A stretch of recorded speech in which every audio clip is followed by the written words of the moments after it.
L-ewwel darba li ġi jżurna hawnhekk l-istudju tagħna Bonġu Kejn. Bonġu. Kif inti nsellimlek?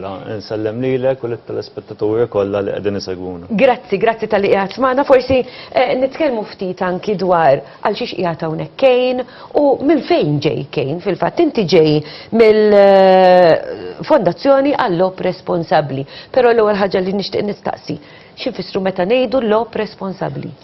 Ara, biex nibda Anġela, kulħadd jaf illum il-ġurnata id-dinja tal-lob tant saret vasta. Illum persuna tista' tmur tilab f'ħanut tal-lob liċenzjat jew inkella tista' tilab fil-kumdità ta' dara permezz tal-mobile, iPad, laptop, you name it.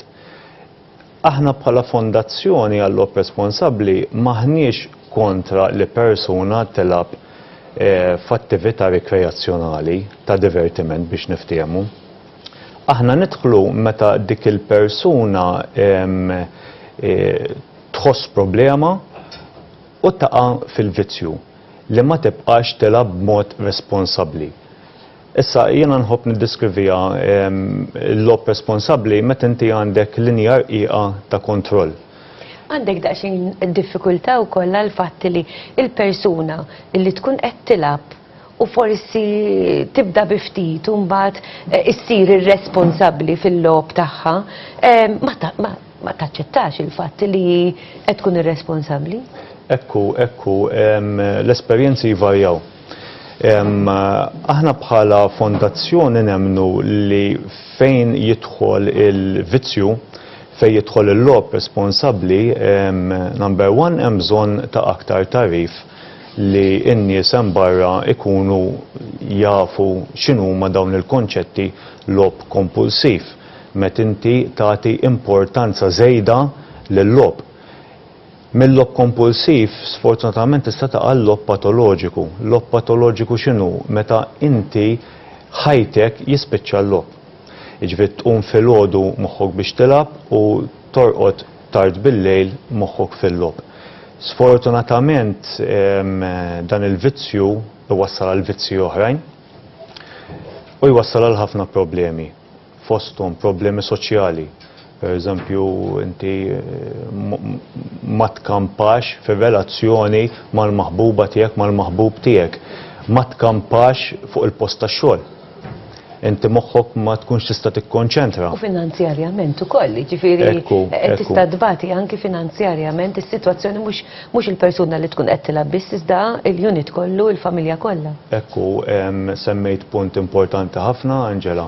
Hawnhekk nixtieq nagħmel referenza għas-servizz tagħna il-1777 1777. Dan huwa free phone. L-ewwel helpline nazzjonali fejn huwa dedikat kollu għal vizzju tal-lob.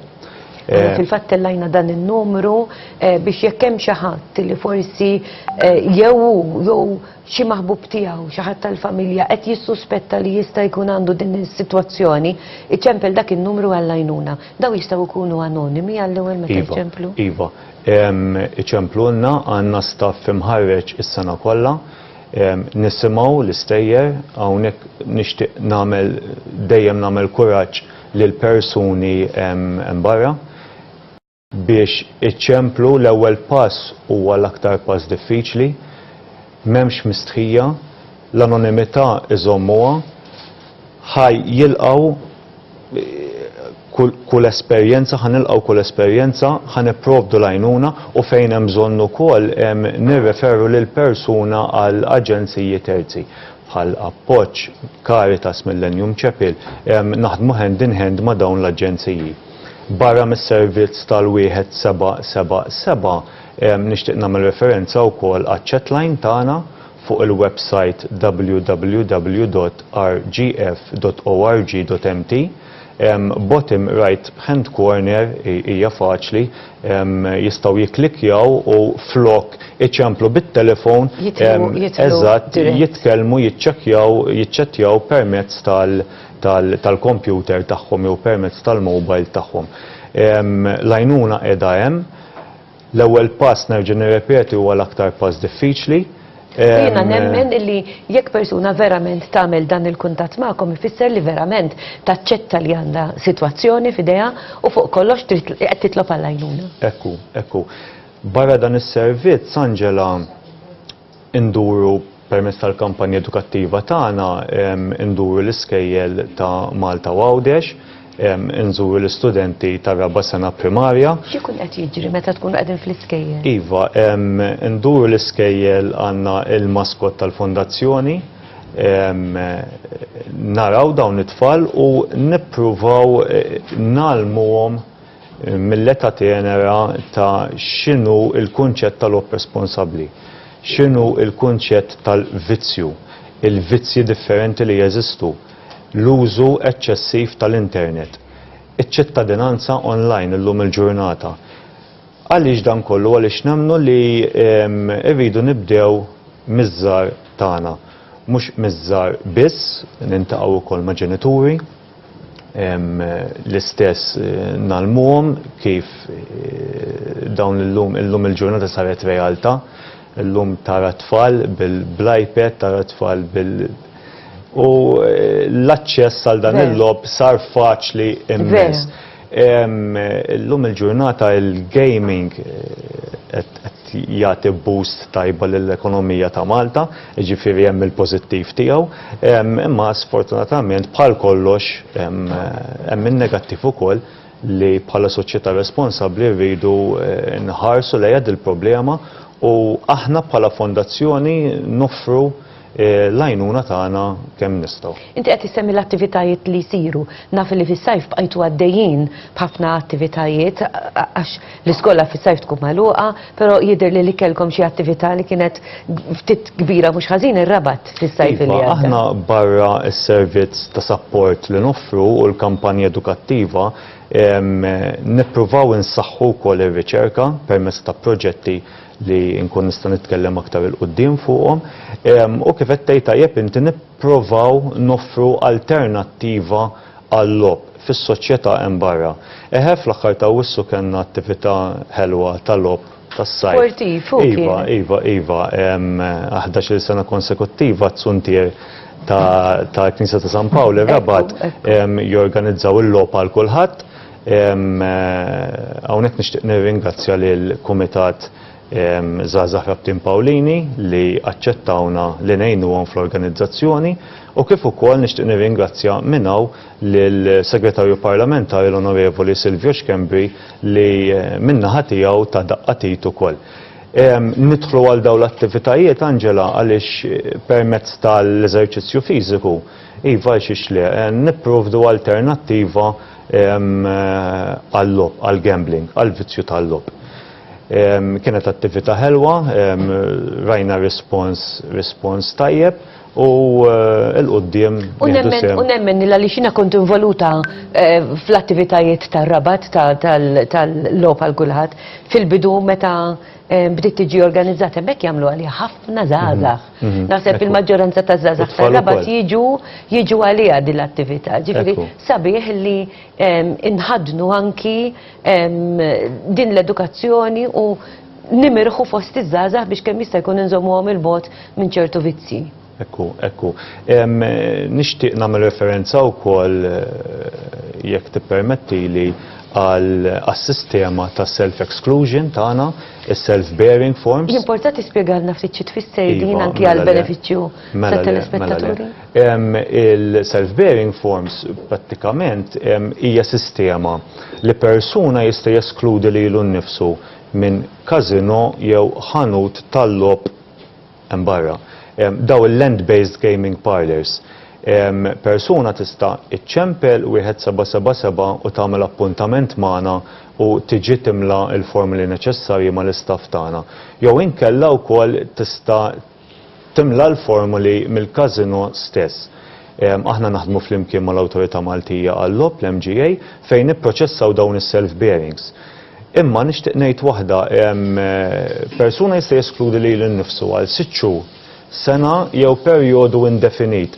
Dejjem jekk iressa il-qoddim ċertifikat mediku. U dan hu stess irid Iva. jimliha, Iva. ma jistax ikun hemm ħaddieħor li jimli għalih. Persuna jista' jġib raba miegħu jista' jġib il-maħbubin tiegħu miegħu. Però hu irid Iva, ikun. iva, iva. Għax self Eżatt, bearing. self-bearing form.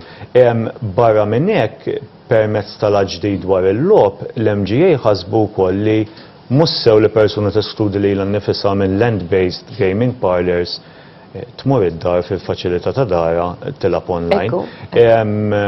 Permezz tal-Unified Self-Exclusion Forms li ħanaħdmu fuqha s-sena d-dieħla wkoll flimkien mal-MGA, se nkunu nistgħu wkoll li persuna testudi li l-nifisa mid-dinja tal-online ukoll.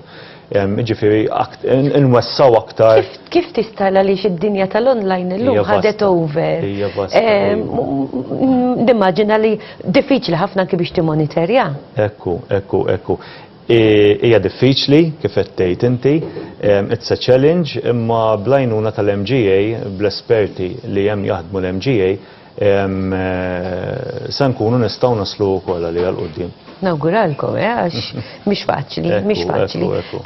Sadan it-tant, jekk ikun hemm xi telespettaturi tagħna, aħna diġà qed inħabbru dak in-numru biex it-telespettaturi jekk ikollhom bżonn, imma x'għandu jagħmel persuna li verament qed iħoss li għax dan kultant aħna ngħidu jkunu vittmi tal-lob. Ikunu jixtiequ jieqfu imma ikun hemm xi ħaġa li tkompli timbuttom kif qatt inti dak li ħsieb li jibqa' dej 24 hours. Ekku, il-xewqa ta' rebħ, il-kilba li jibqa' jilab anke meta finanzjarjament ma jkunx jista' aktar. Sfortunatament jaqa' għal problema tal-użura. Iweġġa lil dawk rib tiegħu. Ma jkunx jista' jikkonċentra persuna tkun moħħa biss fil-lob. Akkuriżità, ġieli najja ta' assoċjazzjonijiet hawnhekk bħalkom li jkunu jridu jgħinu lis-soċjetà in ġenerali. Isiru laqgħat ta' diskussjonijiet, pereżempju, jien naf dak li jkun jixtieq ikun jaf aktar, jixtieq ikun jaf servizzi qed ikollna tgħinuhom f'dan il-mod. Barra laqgħat mat-tfal fil-kampanja edukattiva Fl-iskejjel. u mal-ġenituri wkoll konna nedejna sezzjonijiet l-Università ta' Malta mal-Fakultà tas-Saħħa Soċjali. U tkun miftuħa l-pubbliku? Le, nkunu aħna l-istaff tagħna nagħlmu lill-istudenti permezz ta' preżentazzjonijiet aktar milli nagħlmu nixbdu daqsxejn l-attenzjoni li l-problema tal-vizzju tal-lob għalkemm aħna nistgħu ngħidu li għandna kultura tal-lopa u Malta, l-online gaming, gambling, casinos, għadna fil-bidu. Fil-fondazzjoni ilha miftuħa mill-2014, għadna fil-bidu wkoll. Ta' xixtaqt nistaqsi, però il-Maltin, kurzità, xina sinċerament ma tantx nifhem f'dan is-suġġett, imma qed inkun il-vuċi tat-telespettaturi tagħna. Aħna l-Maltin ma nistgħux nilagħbu online gaming ma' xi ħadd li jkun qed jipprovdi l-online gaming lokali Maltin u x'hekk. Ġifieri rridu nsibu xi ħadd li jkun. Eżatt, u ħafna gaming companies illum stazzjonati hawn Malta. Ġifieri dawk il-Maltin huma ma jistgħux jidħlu. Iva, jiena Malti, jiena nista' nidħol kumpanija online li tipprovdi s-servizzi tal-gaming li anke hija stazzjonata u Malta, iva, mela. Kell impressjoni ħażina. Iva. U tkun tista' tilab fil-faċilità ta' darek. Għandna ħafna Malta nies li jħobbu jilagħbu L-MGA għamlet statistika li tmur lura l-2015. Fl-2015 il-poplu Malti nefa' 125 miljun. Fl-2015, iva, għandek 46% minnhom labu lob mingħajr maħalsu. U għandek il-komplament 54%. Iva, labu lob bi flus. Minn dawk il-54% li labu lob bil-flus, evviċ għandek 45 plus. Ġifieri 45 sena għal fuq. Labu 12 euro u 30 ċentiesmu fil-ġimgħa. għandek 1% sa 2% li għandhom problema bil-vizzju tal-lob. Mhix ċifra tal-armanti, ġifieri qegħdin mal-livell tal-Ewropa, imma kif Ġifieri mhix problema ta' pajjiżna biss hija lanqas xejn. L-għajnuna qiegħda hemmhekk, nerġa' nfakkar fuq il-call center tagħna 1777. L-għajnuna qiegħda hemmhekk, aħna lesti biex ngħinu, għandna staff imħarreġ, tiddejqu xejn, ċemplu u ssibu l-għajnuna kollha. Grazzi ħafna, kienet interessanti immens u nawgura li telespettaturi tagħna ħadu gost anki b'din id-daqsxejn ta' diskussjoni li kellna llum biex nġibu li telespettaturi tagħna konxi anki illi hawn lajnuna għal sitwazzjonijiet fejn niltaqgħu magħhom sfortunatament meta jkun hemm xi ħadd li jkun medi anki bil-lob. Grazzi ħafna. Grazzi lili. Waqfa qasira ftit tarif pubbliċitarju b'qgħu magħna.